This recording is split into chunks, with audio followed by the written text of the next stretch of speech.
गुजरात में पहले चरण के मतदान के बीच ही दूसरे चरण के लिए प्रचार जारी है। कांग्रेस का रावण वाला बयान लगातार सुर्खियों में है। प्रधानमंत्री नरेंद्र मोदी ने इस पर कहा है कि वह गुजरात के बेटे हैं, उनमें जो गुण और ताकत है वह गुजरात की देन है। यही बात कांग्रेस को परेशान करती है। प्रधानमंत्री नरेंद्र मोदी ने कहा कि लोकतंत्र में आस्था और विश्वास आपका अपना विषय है।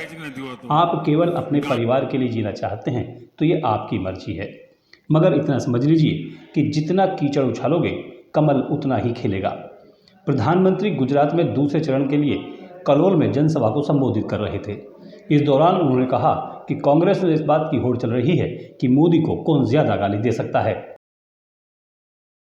उन्होंने कहा कि 2014 से पहले किसी ने सोचा नहीं था कि भारत मोबाइल की दुनिया में इतनी बड़ी क्रांति ला सकता है। 2014 में देश में मोबाइल बनाने की मात्र 2 फैक्ट्रियां थीं, जिनकी संख्या आज 200 से अधिक है। अब भारत दुनिया के सबसे बड़े मोबाइल फ़ोन निर्माता देश के रूप में उभरा है। दूसरी ओर अहमदाबाद में रोड शो के दौरान केंद्रीय गृहमंत्री अमित शाह ने कहा कि कांग्रेस ने जब जब प्रधानमंत्री मोदी के खिलाफ अपशब्दों का इस्तेमाल किया है, तब तब जनता ने अपने वोट के जरिए इसका जवाब दिया है। ब्यूरो रिपोर्ट, युग करवट। विश्व एड्स दिवस पर रेड क्रॉस सोसाइटी और क्षय रोग विभाग ने जागरूकता रैली निकाली। रैली को जिलाधिकारी आर.के. सिंह ने हरी झंडी दिखाई। रैली में स्कूल कॉलेजों के छात्र और एनसीसी कैडेट शामिल रहे। विश्व एड्स दिवस के अवसर पर रेड क्रॉस सोसाइटी और क्षय रोग नियंत्रण विभाग द्वारा नंदग्राम स्थित मान्यवर काशीराम राजकीय कॉलेज से जागरूकता रैली निकाली गई। DM R K. सिंह ने जागरूकता रैली को हरी झंडी दिखाकर रवाना किया।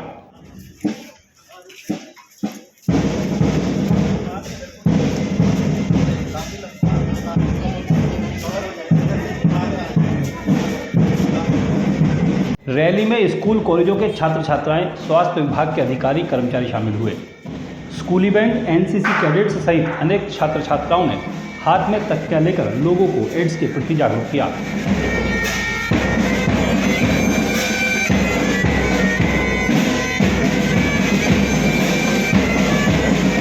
स्वास्थ्य विभाग द्वारा इस दौरान HIV रोग से बचाव, निदान और उपचार के बारे में विस्तार से जानकारी दी गई। DM R K. सिंह ने रैली में शामिल छात्रों और अन्य लोगों को एड्स के प्रति जागरूक किया। यह जागरूकता रैली नंदग्राम के विभिन्न क्षेत्रों से होकर गुजरी। रैली में गुरु नानक इंटर कॉलेज, राजकीय inter college, SD inter college और मान्यवर काशीराम राजकीय कॉलेज के छात्र छात्राएं शामिल हुए। ब्यूरो रिपोर्ट, युग करवट। एक NRI युवक शादी में शामिल होने के लिए गौतम बुद्ध नगर आया था। उसके पास बैग में 1 करोड़ रुपए मूल्य के गहने थे। उसका बैग उबर कैब में छूट गया। बिसरख पुलिस ने 4 घंटों में बैग सकुशल बरामद कर लिया। ये लगेज नहीं मिलता है, इसमें हमारी शादी के लिए काफ़ी वैल्यूएबल स्टाफ थे। यूपी पुलिस का बहुत बहुत धन्यवाद और एफर्ट बिल्कुल सलूट के लायक।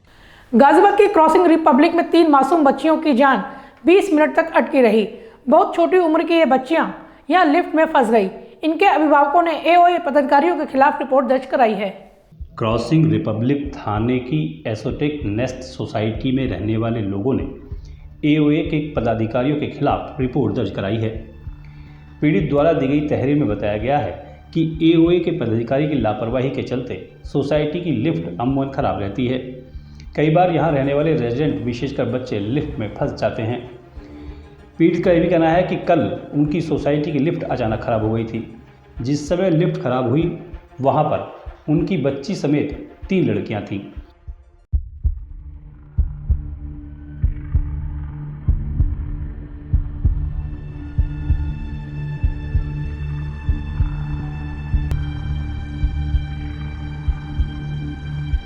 जो आधे घंटे तक बिलखती रहीं।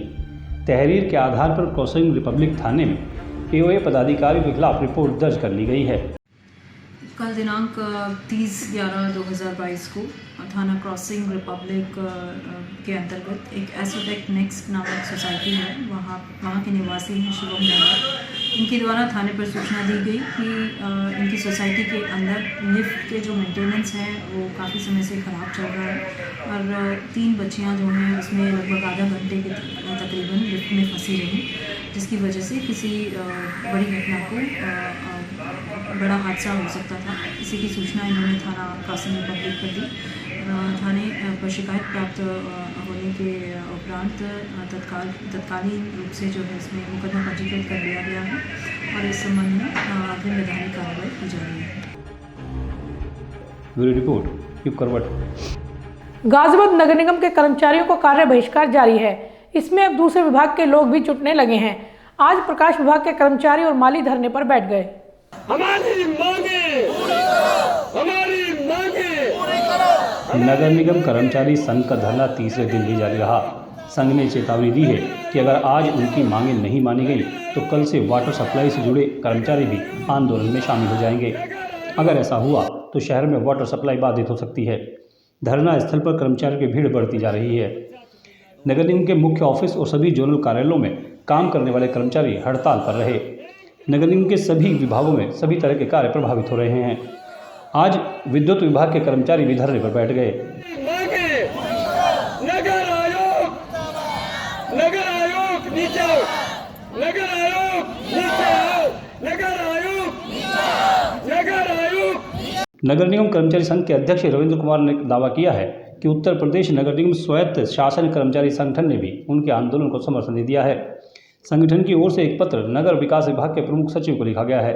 संगठन ने अल्टीमेटम दिया है कि अगर जल्द ही कर्मचारियों की मांगें नहीं मानी गई तो अन्य नगर पालिकाओं के कर्मचारी भी इसमें शामिल हो जाएंगे। पिछले दिनों नगर निगम मालियों ने हड़ताल की थी, तब उनका 13 दिन का वेतन कटा था। अब इस मसले को लेकर माली भी लामबंद हो गए हैं। हालांकि इस मामले में किसी माली या मालियों के संगठन का कोई बयान सामने नहीं आया है। नगर निगम के उद्यान विभाग में करीब 800 माली काम करते हैं और ये सभी माली ठेके पर हैं। इन सभी मालियों ने पिछले दिनों वेतन विसंगति को लेकर आंदोलन किया था। ब्यूरो रिपोर्ट यूप करवट। विद्युत विभाग के कर्मचारियों का आंदोलन तीसरे दिन भी जारी रहा। ये लोग अपनी 15 सूत्रीय मांगों को लेकर हड़ताल कर रहे हैं। हड़ताल की वजह से विभाग के कामकाज पर असर पड़ने लगा है। इंकलाब जिंदाबाद, इंकलाब जिंदाबाद, इंकलाब जिंदाबाद। अपनी मांगों को लेकर विद्युत कर्मचारी संयुक्त मोर्चा समिति की कार्य बहिष्कार हड़ताल तीसरे दिन भी जारी रही। पावर कॉरपोरेशन के राजनगर मुख्यालय पर विद्युत कर्मचारी हड़ताल पर बैठे हैं। कर्मचारियों का कहना है कि जब तक उनकी मांगें नहीं मानी जाएंगी तब तक हड़ताल जारी रहेगी। उधर लगातार हड़ताल होने से विभागीय कामकाज पर असर पड़ना शुरू हो गया है।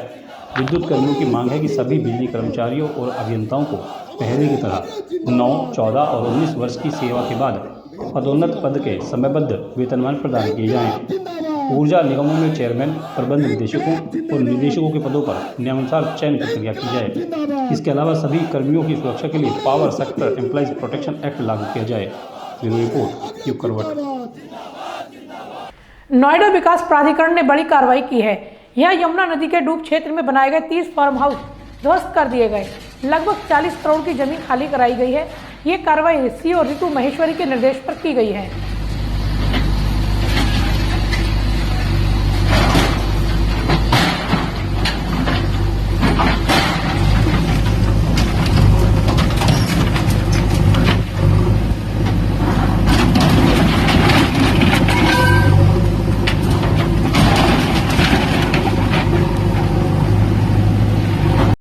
तो आज के लिए बस इतना ही। गाजियाबाद और देश विदेश की खबरों के लिए देखते रहिए युग करवट और पढ़िए आपका अपना युग करवट न्यूज़पेपर। युग करवट चैनल को लाइक करें, सब्सक्राइब करें और कमेंट जरूर करें। आपके कमेंट हमारे लिए महत्वपूर्ण हैं। नमस्कार।